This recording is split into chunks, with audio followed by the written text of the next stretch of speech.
Tem um detalhe nesse novo filme do Homem-Aranha que tá ficando na minha cabeça por dias. No final do outro Homem-Aranha, né, o Sem Volta pra Casa, o Peter, ele tem que tomar uma escolha. Pra salvar o multiverso, ele acaba tendo que fazer um feitiço lá com o Doutor Estranho. Todo mundo do universo dele esquece quem é o Peter Parker. Então meio que ele para de existir. O registro histórico da faculdade, tudo some. Até a MJ e o Ned, melhor amigo e a namorada dele, esquecem completamente quem ele é. Ele desaparece da memória deles, da lembrança deles e da lembrança de todo mundo. E essa foi uma decisão extremamente dolorosa, porque todos lembram do Homem-Aranha, idolatram o Homem-Aranha, mas não existe uma pessoa mais que se lembre do Peter. E meio que o filme ali, ele gira em torno dessa dramatização, dessa história. Cara, isso deixa o filme extremamente interessante. Se você não viu o filme ainda, talvez eu fale algum spoiler aqui, não vou me comprometer, mas a ideia é que eu não fale muito spoiler não, tá bom? Mas aí só conta e risco. Então o que a gente vai ver ali no filme é que o Peter ele aluga um apartamento bem pequeno, um apartamento bem surradinho, só que nem é um apartamento do Peter. É uma base de operação do Homem-Aranha, se é assim que a gente pode dizer. Porque o Peter, basicamente, ele tá trabalhando o tempo inteiro. A gente volta a ver aquela versão do Homem-Aranha que tá lutando todo dia contra um vilão diferente, que previne assalto a banco, que previne assalto a mercado, sabe? Um workaholic, um Homem-Aranha bem workaholic, assim, que trabalha, trabalha, trabalha. E eu tenho a impressão que isso acontece porque o Peter também estava esquecendo ele mesmo.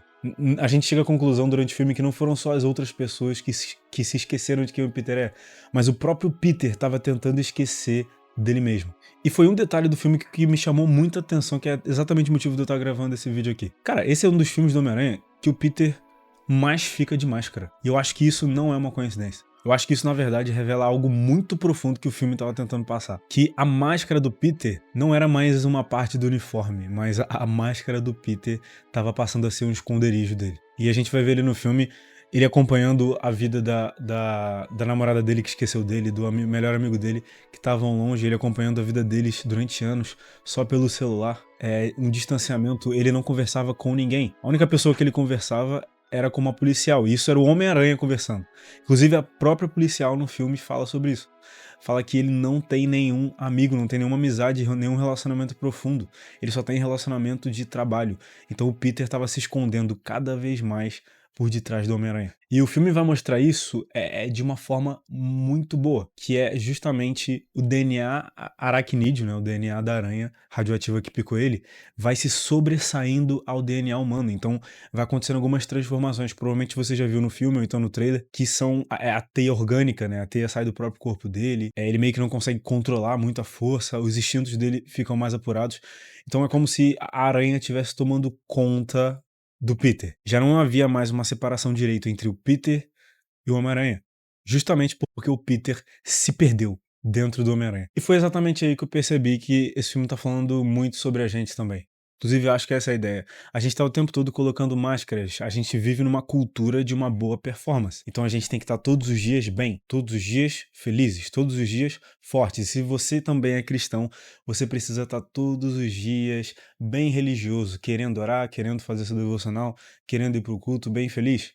E essa cultura, essa performance de estar sempre performando bem, a gente acaba levando exatamente isso diante de Deus. E a gente vai colocando máscaras e máscaras e máscaras diante das pessoas, até que a gente faz isso também diante de Deus, até que a gente faz isso diante de nós mesmos, e a gente vai se perdendo a ponto da gente não saber mais quem nós somos e o que é o personagem que nós criamos para tentar sobreviver. Porque o que o Peter faz, ele usa o Homem-Aranha como esconderijo para sobreviver às dores internas do Peter. Então, se o Peter tá com muitas dores, o Homem-Aranha não tá. Enquanto o Peter tá sofrendo, o Homem-Aranha tá lá, sendo mais um herói salvando a cidade. Então, o que o Peter faz, ele tenta se esconder atrás do Homem-Aranha. E se você parar pra pensar, a gente usa a máscara desde Gênesis 3. Olha o que acontece em Gênesis 3. Adão e Eva pecam, e aí no outro dia, quando eles quando chega o horário do encontro com Deus, que acontecia todos os dias, eles se escondem.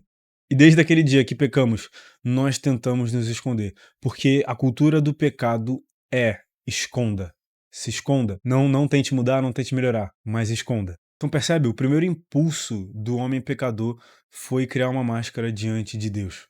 Não porque Deus não conseguiria vê-los, mas é porque eles não suportavam a ideia de serem vistos, mesmo com tanta sujeira. O que eles precisavam era de alguém que os limpasse. Ao invés de buscarem o Deus que poderia os limpar, eles escolheram botar mais máscaras e jogar a sujeira debaixo do tapete.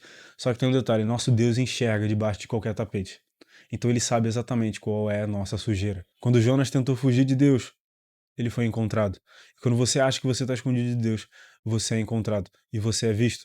E é justamente por isso que nós não podemos chegar diante de Deus com máscaras. Não adianta, se você está num dia ruim, vai lá, faz o seu devocional, mas não finge que está tudo bem. Se você está num período ruim da sua vida, vai pro culto, vai com comunhão com seus irmãos, mas não precisa fingir que está tudo bem, porque vai chegar um momento que você vai se perder dentro de você mesmo. Diante de Deus nós chegamos com honestidade, porque se você for pro culto e levantar suas mãos, se ajoelhar e o seu coração não estiver honesto diante de Deus, a sua adoração é ineficiente, porque ela virou só uma tradição. Sabe por quê? Olha só, em 1 Samuel 15, 22, está escrito: acaso tem o Senhor tanto prazer em holocaustos e em sacrifícios, quanto em que se obedeça a sua palavra?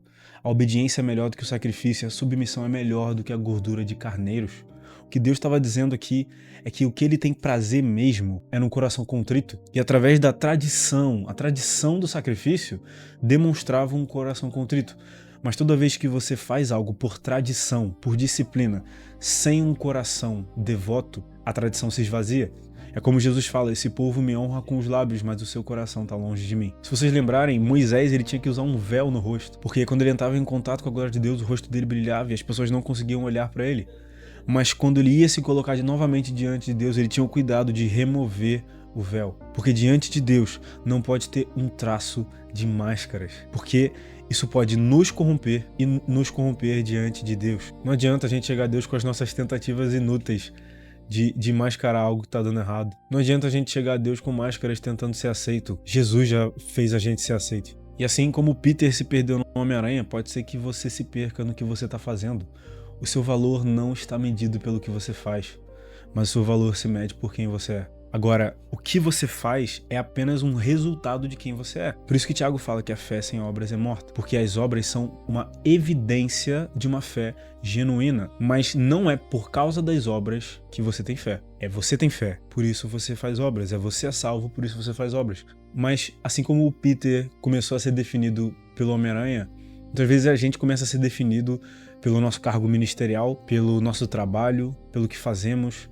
E a gente está acostumado com isso, né? O mundo lá fora é o quê? Você é um bom profissional? Então eu vou gostar de você. Ah, você é um bom advogado? Então eu vou gostar de você. Porque nós nos acostumamos a definir o valor dos outros pelo que eles fazem, enquanto Deus busca nos definir por quem nós somos. Por quê? Deus busca nos tornar a imagem e semelhança de Cristo.